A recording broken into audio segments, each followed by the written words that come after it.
नमस्कार साथियों, मैं हूँ सेहन यादव। श्रीजम में आपका बहुत बहुत स्वागत है। सो दोस्तों, रिसेंटली आप लोगों ने देख चुके होंगे कि पहलगाम जो अटैक हुई थी कश्मीर में, उसमें जो है कि बहुत सारे अगेंस्ट पाकिस्तान के ऊपर वाटर स्ट्राइक सारी चीज़ें करी इंडिया वालों ने और इंडिया प्राइम मिनिस्टर ने। लेकिन जो कल हुई, इंडिया जो कि बिहार में प्राइम मिनिस्टर नरेंद्र मोदी अपने कैंपेन कर रहे थे। इलेक्शन के टाइम है बिहार में, उस कैंपेन कर रहे थे। उसमें उन्होंने जो है कि हिंदी में स्विच करके डायरेक्ट इंग्लिश में बातें करी और इंग्लिश में उन्होंने बोला। इसका मैसेज क्या होता है? इसका मतलब है कि जो कि प्राइम मिनिस्टर नरेंद्र मोदी को बोलने में, और वहाँ क्योंकि हिंदी वाले बोलते हैं, जिस स्टेट में वो कैंपेन करने आते हैं उसके लैंग्वेज से बातें करते हैं, उन्हें रिलीजन लैंग्वेज में बातें करते हैं ताकि वो समझ सके और बातें कर सके और मोदी जी के भाषण को सुन सके। लेकिन कल जो हुआ उसमें जो है कि मतलब प्रधानमंत्री नरेंद्र मोदी जी ने हिंदी में बातें करते हुए डायरेक्ट इंग्लिश में आ गए। इसका मतलब क्या है? इसका मतलब ये है कि दोस्तों, उन्होंने जो बातें कही और जो इंग्लिश में बातें कही वो एक मायने रखता है। उन्होंने एक मीडिया के माध्यम से उन्होंने बताया कि हमारे इंडिया इंडिया वाले जो है कि चुन चुन कर और वर्ल्ड में कहीं भी हो उसको मिट्टी में मिलाने का काम करेंगे। उन्होंने ये शब्द उनके मुंह से निकला, वो भी इंग्लिश में। ओके। सो मोदी ने क्या कहा? India will identify, track and punish Kashmir attacker prime minister Modi. उन्होंने कहा कि मैं उनके ट्रैक करूंगा, उन्हें पनिश करूंगा, उन्हें मिट्टी में मिलाने का काम करूंगा।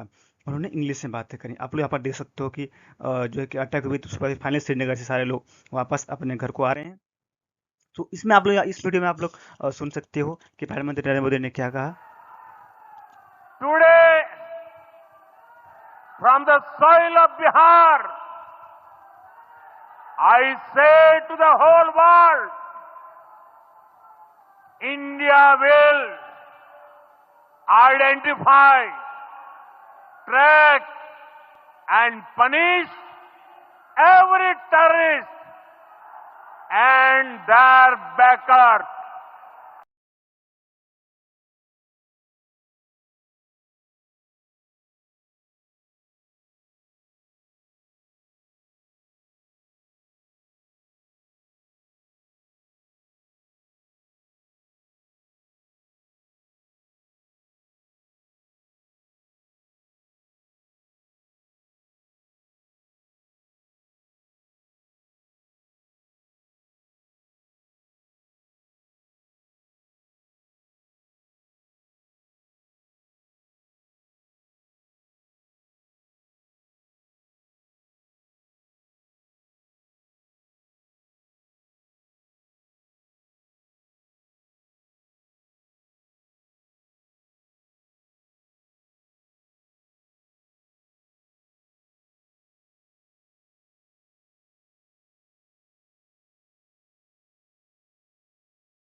तो इसका जो मायने क्या था, इन्होंने जो बताया वो इंग्लिश में बताया है, क्योंकि बेसिकली अब बिहार में हो तो सारे वहाँ के जो कि बिहार वासी हैं सारे हिंदी में बातें करते हैं, हिंदी समझते हैं।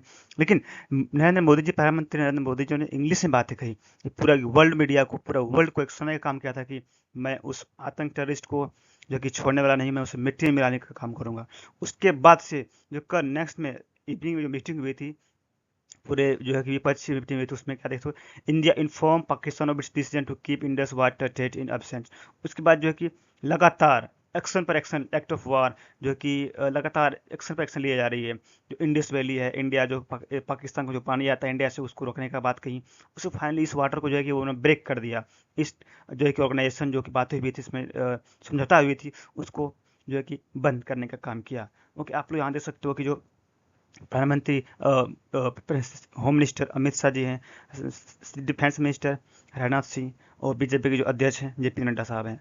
तो इन्होंने, इन सब लोगों ने मिलकर ये डिसीजन लिया और आज उसके बाद डिसीजन लेने के बाद आप लोग देख सकते हो जो ओबीसी साहब हैं उन्होंने भी समर्थन किया इस और इन डिसीजन को लेकर कमीनों के। हरामजादों उन्हें ने जो हरकत की वहां पर नाम पूछकर गोली मारे, समुदाय पूछकर मारे, तो ये इसकी अकाउंटेबिलिटी तो होनी चाहिए। और यकीनन ये दहशतगर्द हमारे पड़ोसी मुल्क पाकिस्तान से आए, पाकिस्तान के अगर पहलगाम तो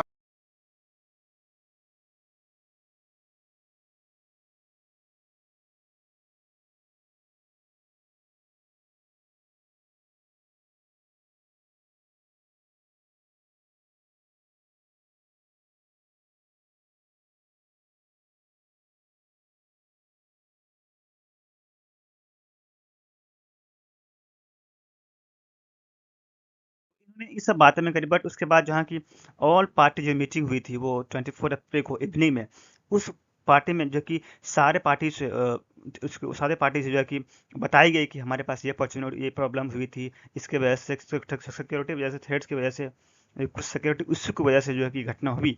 तो सारे पार्टी ने समर्थन किया। उन्होंने कहा कि आप हम कुछ भी एक्शन ले सकते हैं। तो सारी पार्टी ने कहा कि हाँ, आप कुछ भी एक्शन ले सकते हो, इसके हम आपके साथ हैं, आप कुछ भी एक्शन लें। क्योंकि आप देख सकते हो कि हमारे फौजी को मारना अलग होता है, एक सिविलियन को मारना अलग होता है, एक टूरिज्म को मारना अलग होता है। आप टूरिज्म करोगे तो फिर आदमी डिपेंडेंट रहता है। अब जम्मू कश्मीर में लोग सारे टूरिज्म के लिए आते हैं, वहाँ पर जाने के बाद सारे घूमते हैं, इससे वहाँ की इकोनॉमिस्ट जो है कि अच्छी रहती है, वहाँ लोगों को रोजगार मिलती है, सारे पैसे कमाते हैं।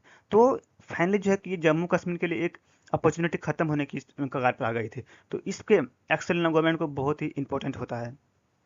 ओके, आप लोग यहाँ देख सकते हो कि इन सब मीटिंग के बाद यहाँ देख सकते हो आप, union minister Amit Shah and Jaishankar meet president Droupadi Murmu Rashtrapati Bhavan रिप्री हर ओवर पहलगाम अटैक। उन्होंने अटैक के बारे में जो है कि बताया। फिर उसके बाद मीटिंग हुई, मीटिंग में सारे जो पॉलिटिकल पार्टी ने उन्हें समर्थन किया और बीजेपी को बोला आप कुछ भी एक्शन ले सकते हैं।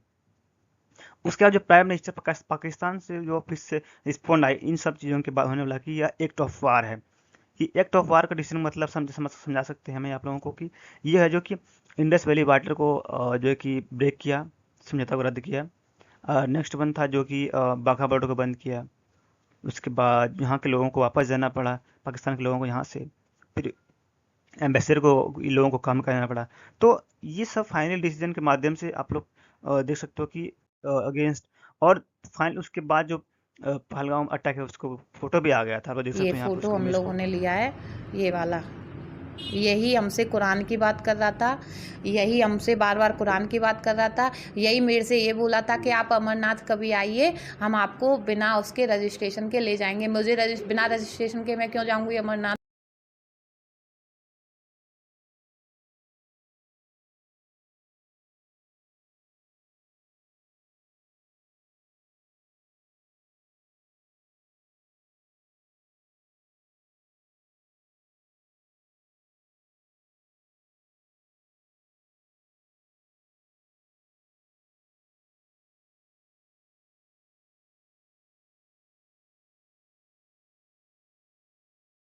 तो इनको दोस्तों इनको मायने रखता है कि इन्होंने जो इमेजिंग करी, इन्हें फोटो ली, तो वो अच्छी बात है कि पकड़ा सच। लेकिन ये आतंकों की सोच आप देख सकते हो, आतंकों की सोच कितनी गिरी हुई है।